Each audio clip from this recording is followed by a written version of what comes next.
වඩා දැන් හැම දෙයක් ගැනම වගකීමෙන් හිතනවා.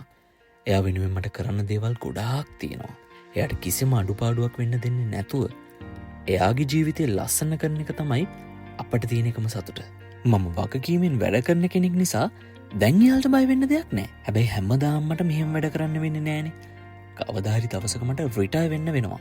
එතකොට අපි යාට බරක් වෙන්න හොඳ නැහැ. ඒ නිසා තමයි මම හිතුවේ අපි දැම්මම අපේ රිටයර්මන්ට් එක ප්ලෑන් කරන්න ඕනි කියලා. එතකොට මට පුළුවන් හර්ෂිටත් මේ ගත කරන ජීවිතේම මම රිටයර් වුණාට පස්සෙත් එයාට ගත කරන්න පහසුව සලසලා දෙන්න. අන්න ඒ නිසා මම හිතුවා මේ පියවරුන්ගේ දිනේදී AIA ඉන්ෂුරන්ස් එකත් එක්ක මගේ රිටයර්මන්ට් එක ප්ලෑන් කරන්න. එයා කැමති දේවල් කරන්න, එයා කැමති දේවල් අරන් දෙන්න, කැමති තැන්වල යන්න වගේම අපේ මෙඩිකල් එක්ස්පෙන්සස් කවර් කරන්නත් දැම්ම ඉදම්ම රිටයර්මන්ට් එක ප්ලෑන් කරන එක සෑහෙන වැදගත්. එතකොට අපිට පුළුවන් කාලේ වගේම බැරි කාලේ අපේ ජීවිතේ විඳින්න ඕන කරන මූල්‍යමය සුරක්ෂිතතාවය ගොඩනගා ගන්න අපිට පුළුවන්. AIA ඉන්ෂුරන්ස් එකත් එක්ක අපේ විශ්‍රාමදිව ප්ලෑන් කරපු නිසා දැන් අපිට බය වෙන්න දෙයක් නැහැ.